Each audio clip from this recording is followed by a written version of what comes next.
you came on right when we're playing the new record. But so I have to ask, I didn't think this thing was on Spotify. The Western Amphibians? Yeah. Oh yeah, no, it's up there.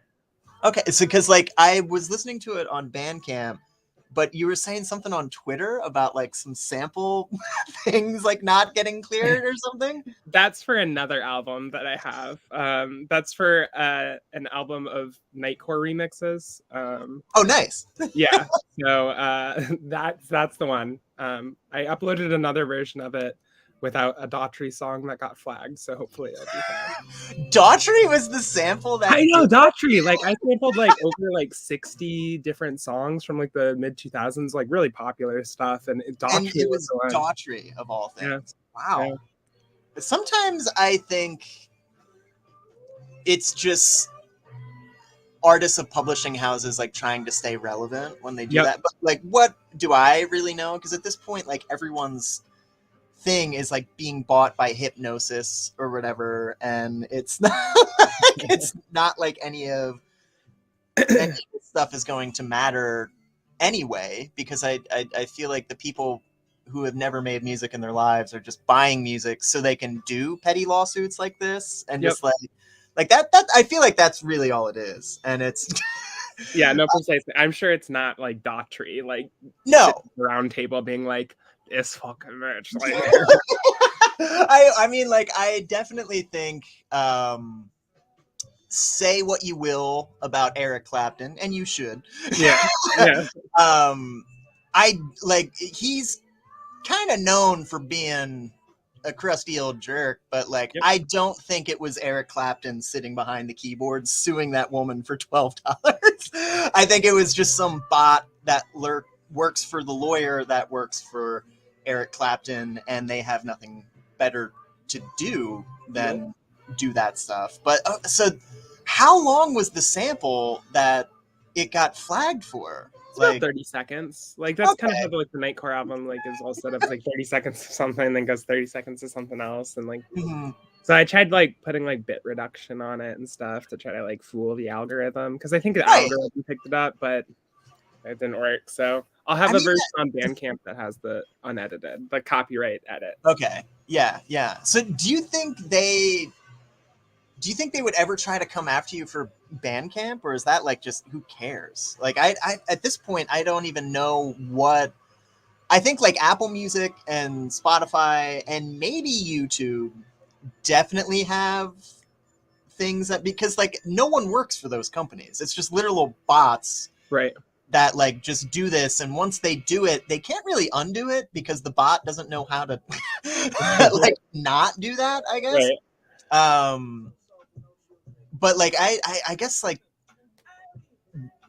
would people like actually troll through Bandcamp, or like what is the worst that can really happen with that? The worst that can happen is a cease and desist, as far as I know, unless your single like blows up, and then they can try to come for some of the money. But like well, then I feel like nowadays you would just, all you could do is just like add Daughtry to the songwriters lists, and then like that's like I don't know. I think we need some sample law reform in this country. Is that what you want, Daughtry? Is that you just want to be you just want to be recognized? Because I get that, don't we all? Well, that's good. When is that coming out? Just because one, I don't want to like, we're live on the internet and people can watch us talk and do that stuff, but like, is this something when we're like on the air as well, like you feel comfortable talking about, or should we like wait until like a release? Oh, totally. I've been talking about it on social media. It was supposed to come out on the same day as Western Amphibians. Okay. I was going to release 2 albums that day, but it didn't happen because the sample law. It's scheduled for May 24th, but we'll see, because if it gets flagged again. You know. I mean, is it on Bandcamp now that people can listen to it? Or you no, it's not. 3 of the singles have been released and they're on Spotify, but not the entire album. The entire album's only 7 tracks long, I think. Okay. Almost longer than my 14-track album though, which is yeah, because I thought I found some things, and I I don't know. It's been a it's definitely been a year. So I'm trying my best to find the things when I find them, but I mean I'm actually like really glad that you came on the show because I know this album's already out. And just sometimes the schedule of things just happens where it's just like, all right, let's talk about it after it already happened. But so I appreciate you like playing ball with that. Of course.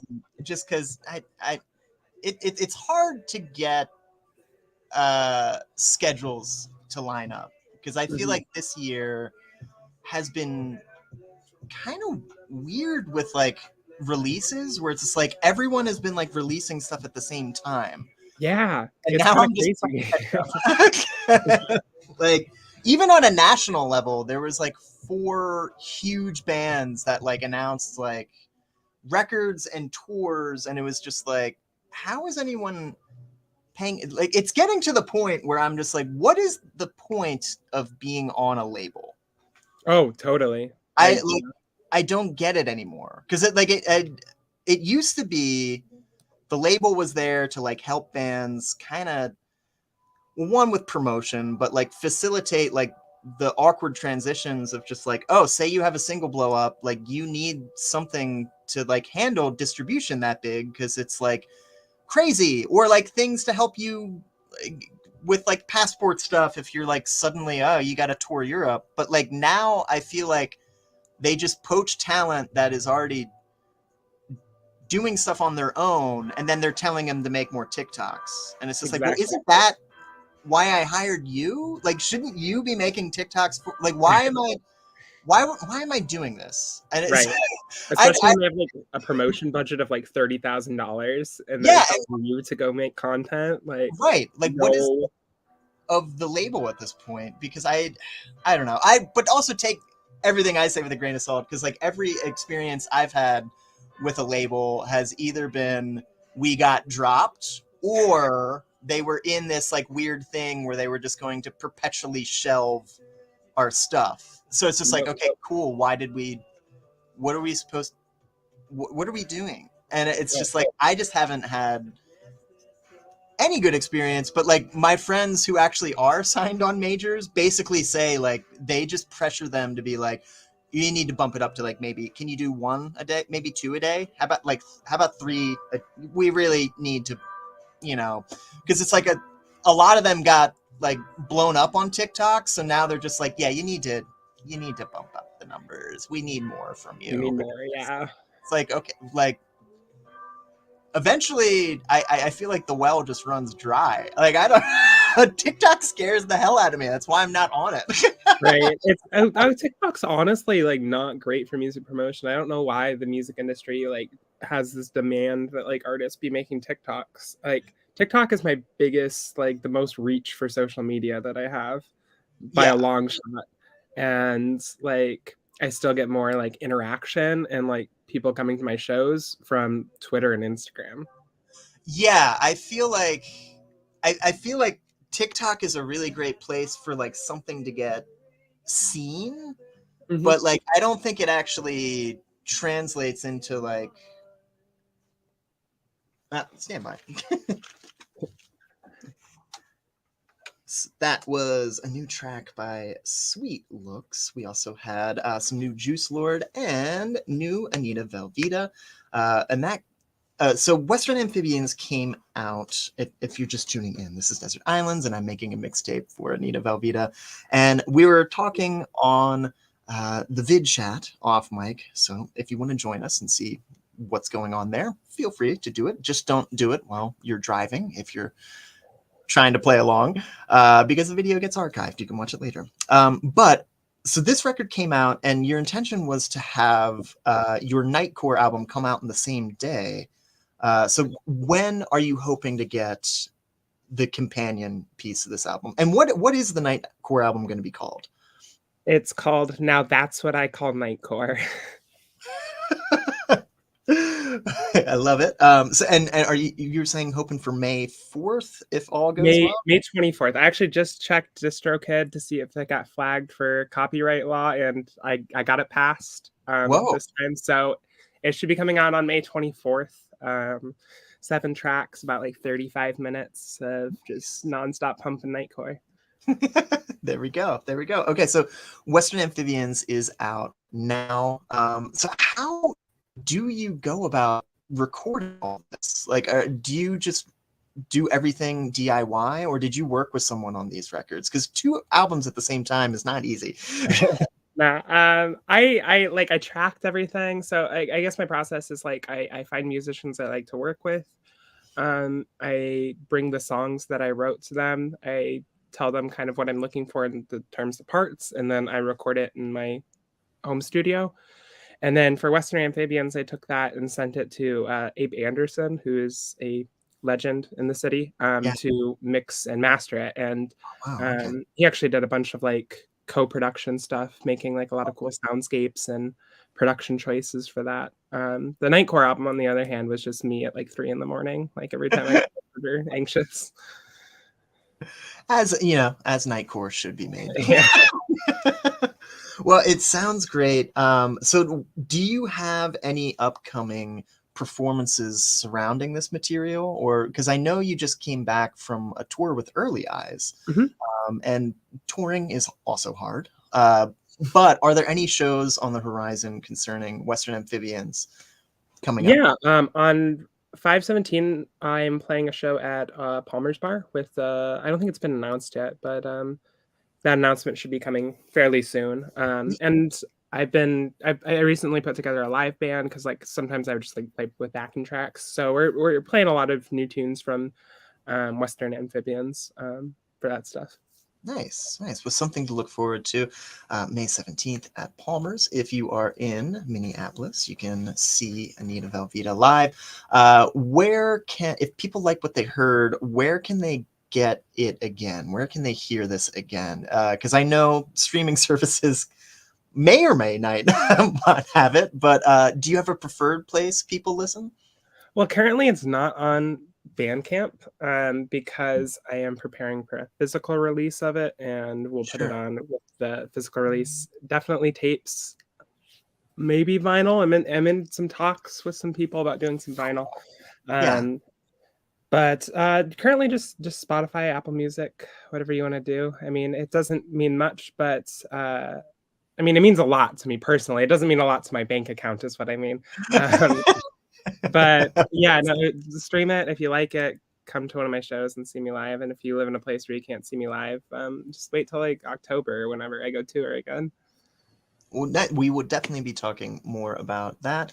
If you're just tuned in, this is Desert Islands, the show where I make mixtapes based on my guests' 10 records that they would bring to a desert island. Today I'm making one for Anita Velveeta. Up next, we have some Aphex Twins, some Boards of Canada, some Caroline Polachek, and some Willie Nelson. Find out how I get there in a bit. Can you still hear me? Mm-hmm. Okay, perfect. Yeah, I kind of went a little crazy. I don't know if we'll have time to play the entire thing I made, but that's okay. Well, the playlist will be, I'll share it underneath the video, and we can talk about all the tracks that we didn't have time to talk for. But I will say the one thing I have never heard of, because I was psyched that you put the Earthbound soundtrack, because I just think that like it's like there is a whole era of games that were just like the soundtracks I feel like still like appear in my dreams, and like that like era of like Super Nintendo. It was like, because it's good. It was like actually like a lot of it is legitimately good, but I had never heard of DJ Sabrina. Yeah, DJ Sabrina. I love like, DJ Sabrina. Like at first I was just like, okay, is this just like, because is this just a bit? I get, and I was just like kind of sifting through their stuff, and I was just like, okay, I kind of think I get what's going on here. And then like I just like letting it ride of doing overworks is like, actually I really like this. It's like you can just like listen to that. It's like, okay, this is actually pretty good. But like, where did like I often wonder like how you get away with like, is it just because the samples they use are just like so short that like they don't get flagged for anything? Because there's like definite dialogue from TV shows like Right. in there. I guess maybe it's because they're not really sampling other artists. Or I feel like they. I don't know. Yeah, I mean, like the first track off there, well, not the first track, Charmed, the title track samples Yeah. Gwen Stefani. Yeah. And like, I don't really know how. I mean, I guess she's getting away with it the same way I'm getting away with it, and the same way people like Girl Talk get away with it. Yeah, that's true. That because Girl Talk is basically. I don't know how Girl Talk landed on like a major. That had to be like a legal nightmare for like everyone involved, and it's just like, yeah. I guess I mean, what copyright is so weird in this country right now because like, on one hand, I feel like we should get to a point where people should be able to be creative with whatever source material. And the laws definitely need to be changed, but I feel like if we try to change the laws, they're gonna somehow end up more predatory than they already are. Yeah.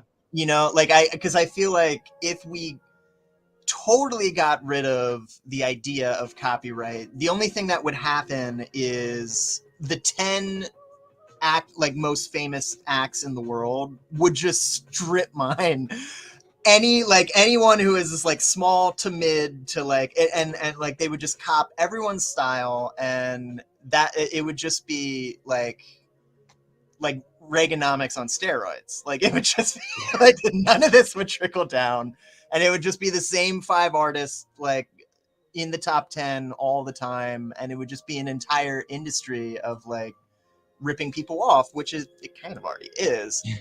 But like there has to be a middle ground, because like there's so many things that it's just like, well, come on, just clearly you are not going to be raking in passive income from like these like tiny independent people who are really just doing it for love of the game, essentially, you know, like just for the sake of like they wanted to do something that they thought was cool or funny or whatever the reasons are. But like I don't think getting rich and undermining so like I don't think this is undermining someone's career, but like I also do like that there is some sort of law in place, because like a lot of samples that like huge acts take from are like obscure jazz records that I feel like some people's estates actually, you know, should benefit from like a ginormous like if Drake uses your sample and you're some like unknown jazz artist that like never got their due, like that they should be paid, I feel like.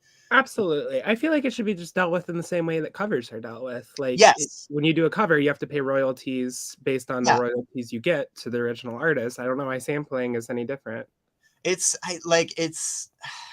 feel like it because of it's the same thing with the US tax code. Like it's needlessly complicated to benefit the class that wrote the code.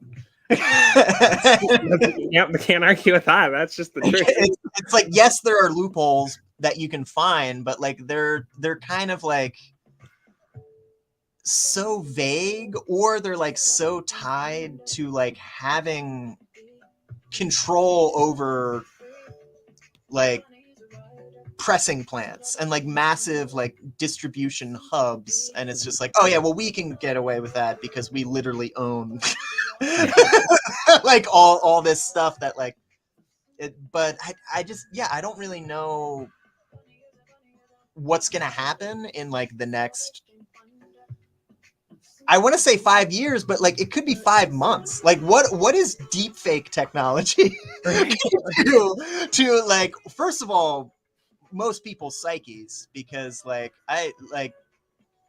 the past 8 years have just been like swaths of like just nonsense, and people believe that. So like, what are we gonna like? I fell for the Pope thing. I thought that was a real like, I wanted it to be real. That's why I fell for it.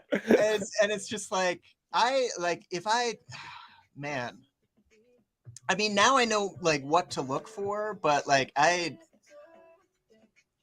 if we're like worried about copyright now, like how the hell are we just gonna get away with like putting, because people are just gonna like make Tom Cruise promote all their shows from now into like Right. like what are we gonna do with that? Like eventually a studio is gonna be like it's gonna be like that app Cameo, but for like deep fakes of just like, okay, yeah, you can buy Keanu's likeness from us, Right. or rent it out or something. But Yeah. it's just like if they are already this petty, the hell is gonna happen? Like, Yeah. like what are we gonna do? Like it's just like I don't know. Shouldn't AI be like working for us, not Yeah. Well, I mean, it's working for some. It's working to like commodify the individual, which it's doing. Like the Yeah, greatest way to commodify an individual is separate the individual from their identity and then yeah, commodify the identity. yeah. And it's scary to watch it happen in like real time, Yeah. because like it's like, well, the internet is also like so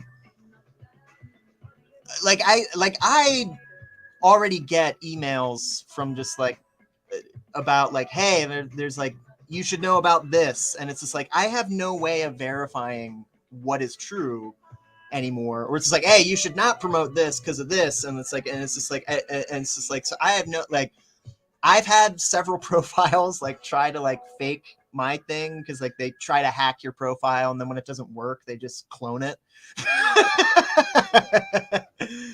And Yeah. it's like so there's already like that in the mix, and I feel like eventually it's just gonna happen where it's just like, hey, like my likeness got bought and there's nothing I can do. Like there's gonna be artists that are just like, I can't make stuff anymore because like I'm legally not allowed to, and like there's an AI doing it for me, and like That will happen. That will yeah, absolutely happen in our lifetime. oh yeah, like I'm just waiting for the next, like, I think eventually there will be like an idol situation where like it's just completely synthetic and no one knows that it's not a real person, because they have the money to make these like gorgeous music videos for this character, and it's just like that's already happened, I feel like. But like, when are they going to go like full MK Ultra and just like invent media personalities that no one can tell the difference? It's like, because that might be like we already saw it with the gorillas. Yeah. Someone is going to be like, oh wait, we don't actually need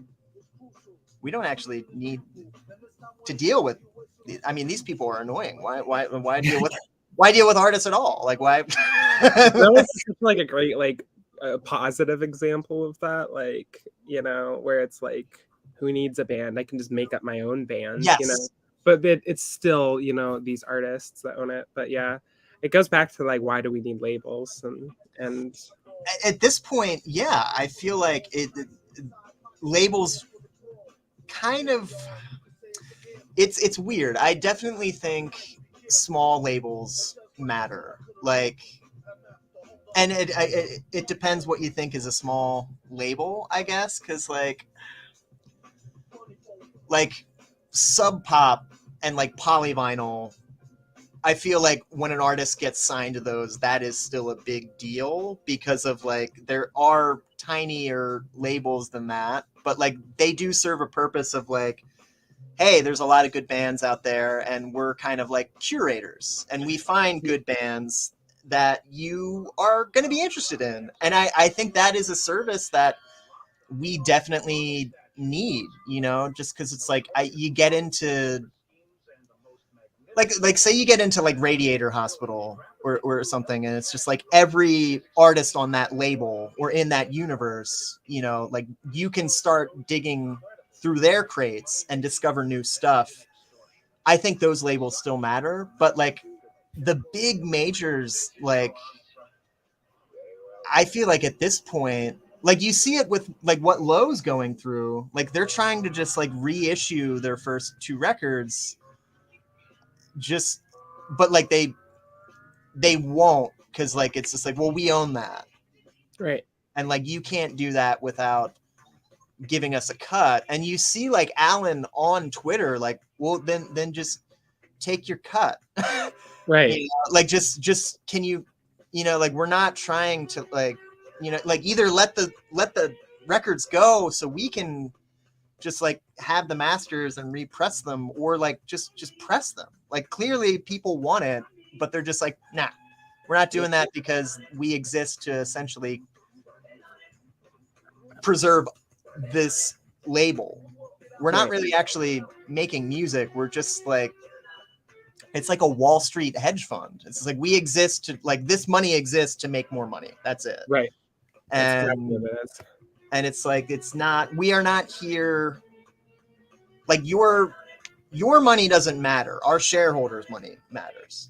Yeah. And like, even though we're using all of your money to do this, like we don't care if you lose it. We don't actually care. We just need to keep going because that's what that's what the economy is. I don't know. I don't actually understand it. I just know just enough to make fun of it. But I don't like actually know what I'm talking about. I don't. But yeah. So yeah, what do labels do anymore? I don't actually know. I don't even know what they do on like the smaller level. Like I don't know, like part of me wants to, like believe in the vision of like a smaller label. Yeah. But like I commented something about like how I've never heard of, or I tweeted something about how I'd never heard like a positive label experience, and then this label was like like, F the money, we're just here to make art. And I'm like, that's the problem. Like you can't be like saying F the money when you have artists that are dedicating their whole lives to making art. Like you got to be getting them opportunities to make them money. Like you're just as bad as the big labels. It's like I completely agree with you there, because it's just like, why dance with the devil if you're not there to do what the devil does? Like it's like most artists don't care about making.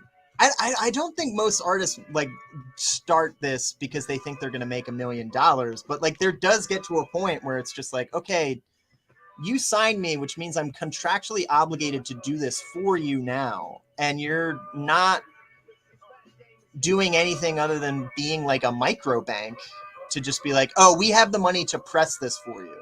Oh, are you going to help us promote it? No, but like you'll have a vinyl, right? Like it's like I don't understand like the that level of like, because like if you want to be like that boutique, like just start your own label and just say like, yeah, I'm signed to such and such records, because that's basically the same thing, right? And there's nothing wrong with that. Like I definitely did that with my bands when I was in my 20s, just for the sake of like getting it into retail stores. We're just like, oh yeah, we're on this label. I literally did the same thing like 2 years ago, and I think like being a part of a label made me realize hating labels and like hating labels really for the artist's sake. It's an unfair deal. It's for me, it's been a while since I've heard a positive label experience. So I don't know. Like because my biggest fear has always been getting signed to a label, and then like you literally make your best work you've ever done, and the label has every right to listen to it and be like, either we don't hear a single, or it's just like, oh, this will be good for the fall, and then they just keep pushing it back, and then you're not allowed to leak it. Like you will get in legal trouble if you leak your own album. You're not allowed to like, so you're not even allowed to perform. Like you're like a product that they bought for the sake of like putting on the shelf. Yep, it's anti-art. Yeah, and it's like, what? How does that help anybody? Like it's not helping the label. You're not even trying to like recoup expenses on that, and you're like basically ending an artist's career when you do that. Yeah, definitely. I mean, I personally know musicians that have been waiting on their label to release their album for literally years. Yeah. And I know they've written more albums since then. Right. They you know, it just kills. It kills artists. And Depressing. I don't even know what, like, it's just, I think it would be different if it was more like kind of the way like the sync organizations work, where it's just like it's either a set time frame or a set project, and then the contract is essentially dissolved because it's just like, no, we just had the contract for this one album because you had the resources to press it. But it's just like the whole mindset of just like, well, we need it in perpetuity forever is just like, I I get how we got here, but like it's not the 90s anymore. No. You know, like it's like music doesn't sell, so it's just like what are we really doing here? Mm-hmm. Stand by. Okay, Chibamato. We also had some Jay Dilla. We also heard from MF Doom in that set. And if you're just tuning in, this is Desert Islands, the show where I make mixtapes based on my guest 10 records they would bring to a desert island. And today I'm making one for Anita Velveeta. Western Amphibians is available to be streamed now. We also have been talking about a Nightcore project, which should be in a couple of weeks. But you also kind of mentioned that you were going to tour this fall. Is this too far out to confirm it on the air, or can we talk about absolutely confirm it on the air? It's definitely happening. I can't announce like where or anything yet, but shows are booked. Expect an announcement sometime in the summer probably, but that's gonna be the next big tour for me. Is gonna be in October. Perfect.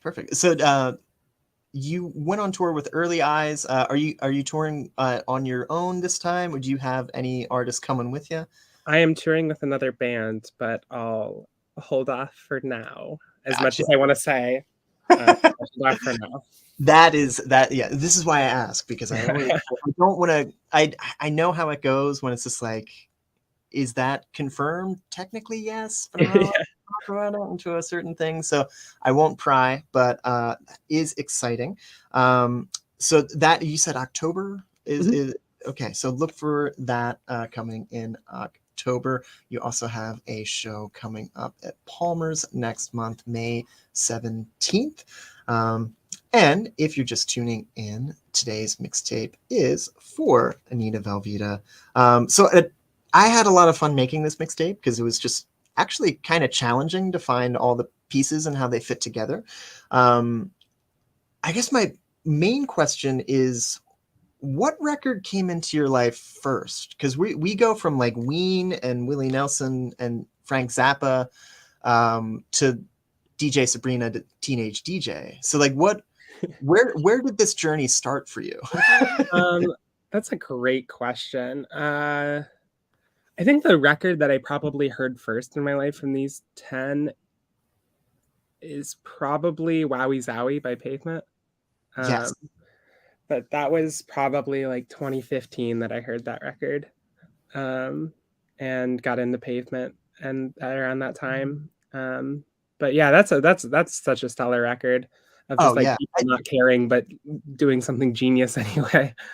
I'm glad you put Wowie Zowie just because I do like Pavement, but I'm also like tired of the discourse around like Slanted and Enchanted versus like Crooked Rain of just like it's this album. It's just like folks, they have other albums that are actually pretty good if you want to try those on for size. Like, you know, like even Bright in the Corners has like some, you know, good stuff too. But Wowie Zowie, like this is the first time someone put Wowie Zowie on a top 10 list, because it's usually one of Slanted, Enchanted, or Crooked Rain that people put on. So like because one of my favorite Pavement songs is Brink's Job, just because I saw them like start with that song on some 90s talk show, and then eventually they segged into the song, but I was just like, who is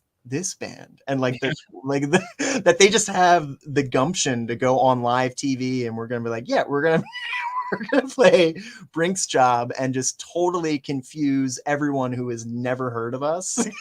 And then like so but like this record has a lot of interesting moments, and I hope we actually have time to play it, because I'm looking at like 6 tracks before we get into some Pavement. I'm a talker, so maybe we should just move this mixtape along. But if you want to hang out with us off mic, we are talking on YouTube and Facebook and Twitch and all that. Whatever is your favorite one, come hang out with us. Please don't do so while you're driving. Up next, we got some Beastie Boys. We got some Captain Beefheart, some JJ Cale, some Willie Nelson.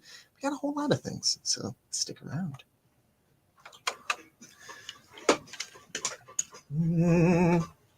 Yeah, I Wowie Zowie, I just think is like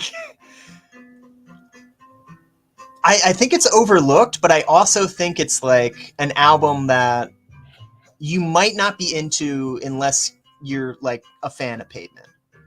Like, probably it's not the first Pavement record I would recommend to someone. I think it's probably their most difficult record to get into, but I think it's the most rewarding. Yeah, because it's like once you kind of get into it, like, because it's not like Trout Mask Replica, like it's not like that inaccessible. Like it's just kind of like, I don't know, like it's like it's lighthearted and goofy, but they also just go like really. Like they just have moments where like they're clearly just going like, fuck it. No, precisely. Like, let's see what happens. I heard stories of like the producers coming in for that album, and they just could not get Stu and Malcolmus and the crew to like stop playing Scrabble and smoking weed. And like, I think the album sounds like smoking weed and playing Scrabble, and that's what I love about it. Sometimes I swear that's kind of like how Malcolmus would write lyrics, is just, seeing words like on a block and like playing with the wordplay. Like how many times can you make one word out of several words, like lettuce, let us, like just like stuff like that, and just kind of like I can totally see him just kind of going like, I guess I never noticed. Could I write a poem out of every word on the Scrabble board right now? Like, let's try to, like, I can totally see Malcolmus doing that. Whereas, like, it's not that, like, bands like Nirvana didn't do that kind of wordplay. It's just, like, I guess I just envision Kurt being a little bit more serious all the time. I know he was always just, like, very depressed and, like, in a bad space, but, like, in a good way. But, like, with Wowie Zowie, they were just, I think, having fun and ignoring the like pressure of being one of the biggest bands in the world at the time. And like, because they were like that's the thing. Like it's I think nowadays because they have that like legacy in the rear view mirror, that like a lot of their fans are Gen X, and they kind of like remember their lives when they really got into those albums. And I think like maybe they're kind of painting it where it's like, oh yeah, life was so carefree, and like, and that band was like so underground, and it's just like, well, they were until they really weren't. like they, and it's weird for a band like that to get that huge, which is kind of fun. But I mean, like I'm glad that they made records like that, because like it definitely shows that like you don't have to play that game in a weird way of just like, because we're not to go back to the major label discussion, but it's just like that doesn't just kill bands, it kills people. Like the pressure of just like, oh yeah, this better sell, and it's just like the song Teenage Dirtbag is like coming back like huge right now. And like there's a pretty interesting like mini documentary like where they like just catch up with like the dudes from Wheatus, and like they kind of got picked up by a major like right away, and they were like, it got released, and like that song was like number 7, and they were all going like, whoa, this is really cool. Like, I never expected us to have like a top 10 song. And the label was like, this is a disappointment. We signed you because this should have been number 1 across the board. And it's just like, what are you supposed to do with that? Right. Like, it's like, oh yeah, this is like the biggest thing I've ever done in my life is a failure, apparently. And I need to, like, it's that culture, but now it's just like, all right, you need to make more TikToks because you have a number 7 record, and that's not good enough. Yeah, no, it's like crazy big artists are being asked to do that. And it's just like, what? Like, you already have like a mansion. Like, yeah, you could not release music for the rest of your life and you'd be fine. Like, why is your label telling you you make TikToks? It's like, I feel like a record like Wowie Zowie couldn't get made on a major anymore unless you're like 100 gecs, where like the point is to be like, oh, what are they gonna do? You know, yeah, like, but even still with gecs, like that label sat on the shelves for 4 years, and basically that's true. Yeah, had to get, like, you know, if people weren't demanding it every year, I think that record never would have came out. And I was tempted to put 10,000 gecs on this list because I freaking love that record. I did put well, it's like the song with the least amount of swears, Hollywood Baby. Yeah. Just because like it is, and I didn't know. I'd be curious of how quick that follow-up was, because like I don't actually know what their timeline was, because I thought they did a pretty good job of kind of giving folk what they wanted in, like, because there is like a Gex aesthetic for sure. But like they also did a pretty good job of like kind of going like, well, we're not gonna do that forever. Like that's not the point of what we're doing. And with a record like 1,000 gecs to just completely blow up, it's, I mean, like they could have just as easily just made the same record. Absolutely. They really could have, and they didn't. And that's kind of why I want to see more more gecs. I want to see where I can't wait till 100K gecs. I can't wait till 1 million gecs. 1 million gecs. It's like I can't wait. Like the Sufjan Stevens of gecs. Like they're just gonna hit every single. It's like I actually, no, here's my ADD brain. I actually saw a tweet, speaking of Sufjan Stevens, which is like the only acceptable version like of AI art against like an artist's will would be like, we just need an AI to finish the 50 State albums. Like, because Sufjan does not want to do that. And I don't even think he's gonna do a third one.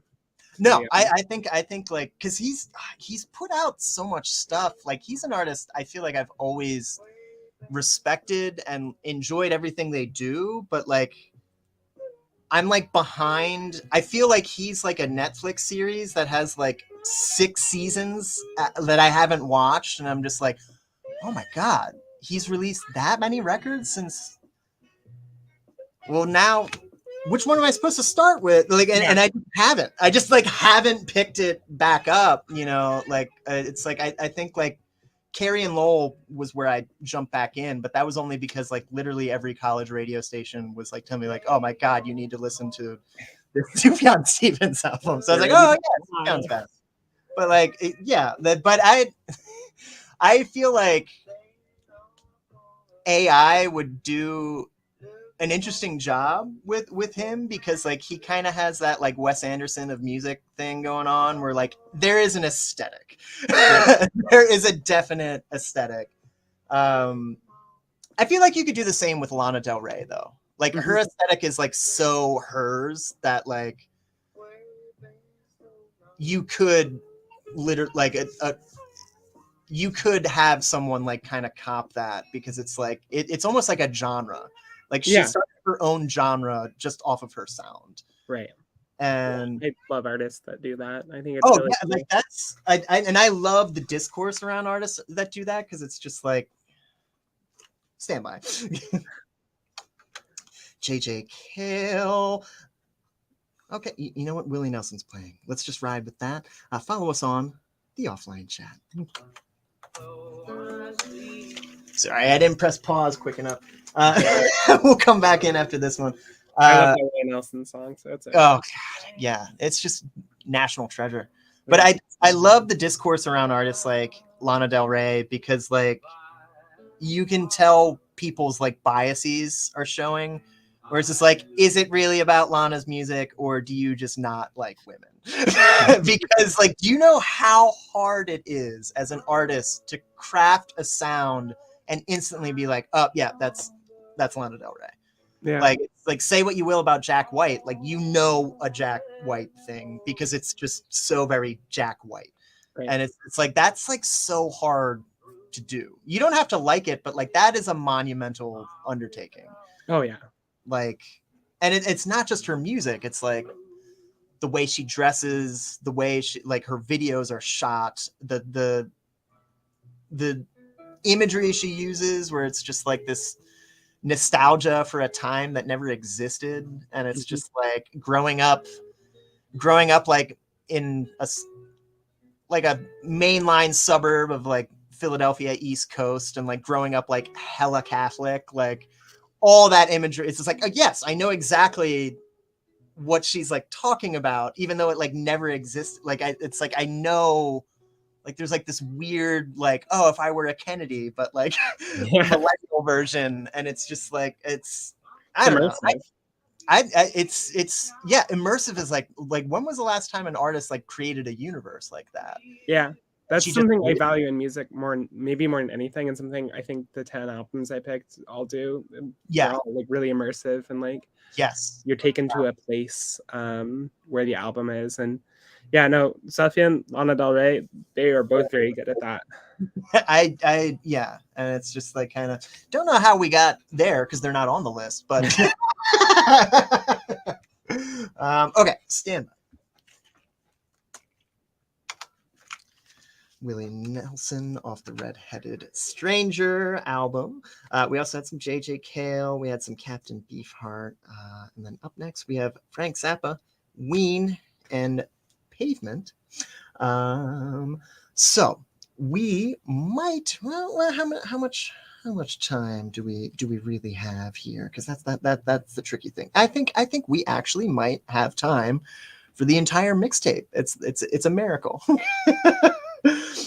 So before we get into that, we have a few messages from our friends here, and then we got to get to Democracy Now. So let's reiterate the who's, the what's, and the where's, and the why's, because I definitely want to promote Western Amphibians. Let's talk about that record. If folks liked what they heard, where can they get your new record? Because you did mention it's not on Bandcamp yet. When will it be available to purchase in physical mediums? Within a month, I'd say. I'm in some talks with some people about doing some vinyl for it, but at the very least, I'm going to do tapes. I just have to stop being lazy and make the tapes myself. So are you going to like hand make and like hand dub all the tapes? Yep, that's what I did with my last EP, Biblically Accurate for Sona. And it's pretty easy stuff. Like, yeah. It's not hard to make tapes. And so like I'll do that with Western Amphibians. It just takes a while. It does. I actually love the fact that tapes are coming back, because there is kind of a certain magic to making your own tapes, and just kind of I mean, this is the mixtape show, so we don't need to yeah, but it's like I think you're picking up what I'm putting down. But I also like the fact that they're just coming back because I think they're cool. I mean, like I've heard so many people like try to justify like, why are you putting it on tape? Like, who listens to that anymore? It's just like I just like them, and it makes me happy when other artists put them out there, because it's just like, well, why do we need to justify the tape? It's fun, it's cool. The format does sound great still. Right. Like, I mean, they're cheap to make, they're cheap to buy, and like, yeah, you get a cool little trinket, and I actually like how they sound. I like the tape saturation. I do too. Yeah, I think it adds like a a certain warmth that it's akin to listening to it on vinyl, but like my last tour van only could play tapes, so I had so much fun like merch trading with bands of just like, because they would only put stuff on tape and I would only put stuff on tape for that reason, just because it's like, oh yeah, I can only listen to tape, so I would like, that's why I would put them out. But like it is a fun format, but also with merch deals, sometimes independent bands playing venues that are like less than 1,000, they still have like these merch cuts, which is why when folks, this is bands don't usually have control over their prices. You know, it's usually like their label, which is like owned by Live Nation, and they get a cut of everything. So it's like, that's why CDs are like $30 now. And that's why t-shirts are like $50. It's just like, you can kind of get away with just having a tape be $10 or $12, which is like really great. Because I don't know, I don't want to keep people away from something that they actually like, or, you know, especially there are people who want to support artists monetarily, but they can't necessarily with merch anymore, because it's just like, well, I'll come to the show. But so I like tapes for that reason. How do you print the cover art then? Do you have that like as I well? just use like a normal printer and use cardstock paper. Nice. Yeah. That turns out pretty good. The one thing I didn't do with my last EP that I probably will do with this album is I just hand wrote the name of the album onto the actual tape. But I'll probably get stickers this time. Perfect. Oh my gosh, I love that. Well, we have 10 minutes to the next hour, so I want to make sure we can get through the mixtape here. But before we get going, I want to thank you for coming on the show, just because I know how much work it is to do anything and release anything. So to take time out of your day to do something like this is no small task. So thank you. But is there anything you would like the listeners to know about before we get going here? Trans rights are human rights. Yes, absolutely. Anita Velveeta, new album, Western Amphibians, and stay tuned for that Nightcore record. Thank you so much for coming on the show. If you're listening online, follow us on the Off Mic chat. Otherwise, stay tuned for Democracy Now! Here we have some Frank Zappa here on Desert Islands. Hell yes. Someone had to say it. It's getting, let's be real, my mental health has not been great because it's like getting actually scary. Like there's been like the usual nonsense online for like decades and decades, but now it's just like this is like literal Nazi shit. Yeah. This is is anyone gonna? Wow, you're just gonna watch it happen, aren't you? Cool. Like there's too much of that. But also there's like too much of like people like just telling trans people with a platform to preach to the choir, where it's just like, I feel like we're already doing that and it's not really working. Yeah, so maybe you can try that. Like trans visibility was a couple days ago, and I think visibility is one of the last things we need right now. I think if anything is too visible. Holiday is just made up for well-meaning people to pat themselves on the back and just be like, yeah, at least I'm not part of the problem. Yeah. And it's just like, well, it's not, you know, like it's not really changing the minds of people who just like it. I don't really think people understand how dehumanizing it is to hear the conversation just be like one side is just like, no, we should kill those people, and then the other side is just like, well, now let's have a rational talk about this. And it's just like, do you realize both of you are just kind of dehumanizing? Right. The fact that it's an issue, it's like I'm not an issue. Yeah, it's just like, well, that's terrible, but I'm not the one doing it, so and I know it's like it's not fun to hear talk about, but like think how like it feels when we're like, yeah, you should say. It's just like, yeah, like we have prepared speeches, and even if we did, would they even work? It's just yeah. But yeah, I the visibility thing is just like, yeah, I sometimes I just don't want to be perceived. Yeah, same. It's not so bad when you got like people who are nice, but it feels like less and less people are being nice. Yeah, and I like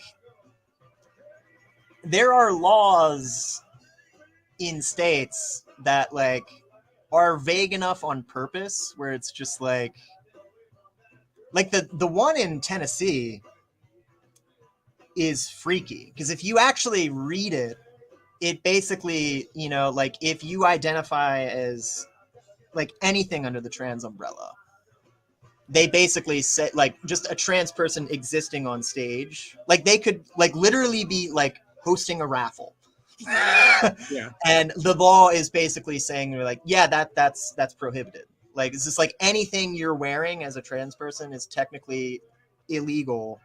And it's just like I don't think people realize like how messed up the situation is. Right. Like it's like, oh, you're just overreacting. It's just like, no, there's like entire states that like probably won't book me.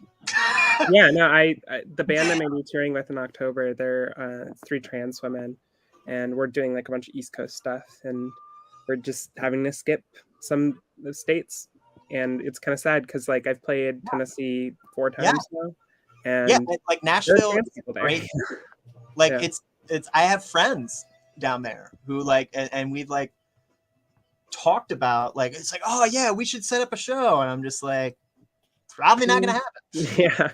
Yeah. Like Yeah. it's like because I don't at this point I only like performing where it's just like kind of where the love is, and it's just like because this is if the pandemic taught us anything, like this is a necessary part of being human, of just like being able to gather where someone is not telling you what to think religiously or politically, like just being able to gather and be humans and like actually celebrate something, like it's kind of crucial to be able to do this, and it's very important and it should not be taken for granted. uh so it's just yeah I and I don't know if I'm just tired or maybe like I'm in my 30s now, but like I love the punk rock spirit of just like, well, just do it anyway. It's just like, yeah, love that spirit. We are bringing a knife to a drone fight at this point. Right. Right. Like it's like it's not just like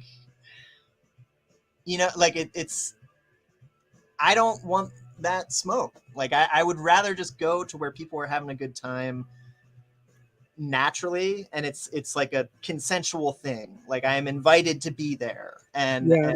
and I yeah, it sucks because Nashville is awesome, and I know a lot of people like from Tennessee who are just like, no, this is not how the state is. It's gerrymandered to all hell, and there's a lot of people who did not vote for this and don't Right. want it. And it's just like, and that's another thing. Like everyone's just like, well, just boycott the South. I'm just like, no, because there's good people down there who are No, trapped for real. under the thumb of this stuff, and they're just trying to live and vibe. Like that's literally it. That's Right. that's all they're trying to do. And like, so we can't just like write off. They're like, just let it. It's just like no, because that's like really that's really messed up to just think. Right. Those people need that kind. Like the biggest. I have a song called T for T, and the biggest cheers I have gotten for that song were in the state of Texas, not New York, not California, not Minnesota, because there's lots of trans people in places like Tennessee and Texas, and they are literally dying for some positivity in their life with being trans. Because it's bleak. It's like it's, and I think like in states like this, it's easy to kind of get into that, like, you know, Steve Albini edgelord persona, because it's like, you know, up here, I think so many people think like, oh, well, the issue's solved. Like, we solved it. Like, look at all my friends. Like, we're like with it. Like, this is like, we don't need to think about this anymore. And it's just like, you haven't traveled this country, have you? Exactly. No. People that are just 100% Minnesota pilled, please go on a road trip. There's other places in this country, and like, and Minnesota's great. I'm not trying to drag Minnesota. I'm just trying to say, it's just like, it's like, it just, it makes like the old, like, mid 2010 South Park episodes of just like the way they like portray liberals. It's just like, oh, that's scary accurate. Yeah, no, I really hate a lot of discourse surrounding other places in Minnesota, just because I feel like Minnesota can be an island at times. Yeah, it's just like I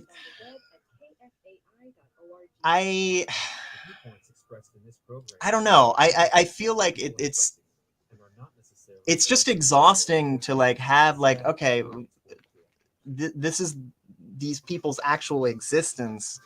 They are fighting for survival, and it's like, it's just reduced to like a bunch of pins and like things, like it's like a personality trait. And it's just like, it's like, I don't think either side of the discourse is like actually helping trans folks at all.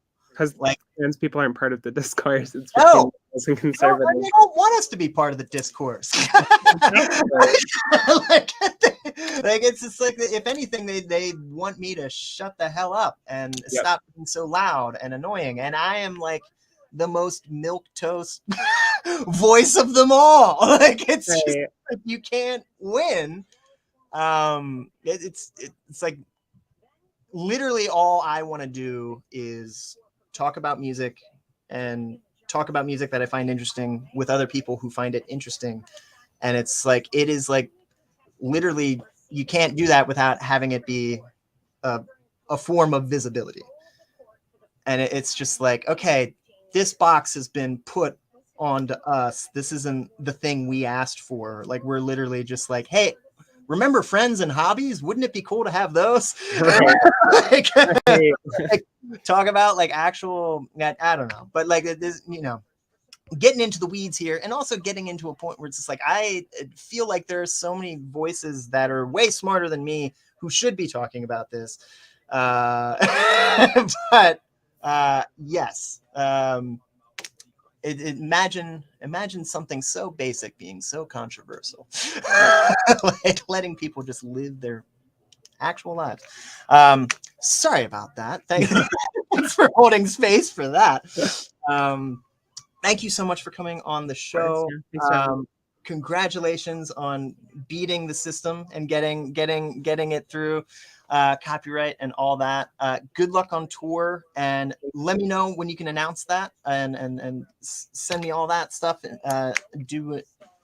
Definitely want to like help promote that and all that fun stuff. Cool.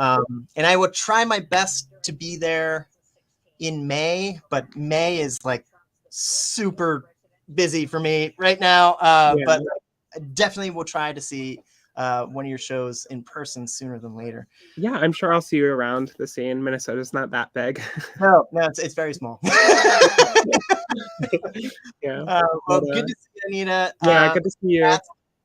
And I'm going to press the button here and then get going and let Amy Goodman take the stage. So have a good day. And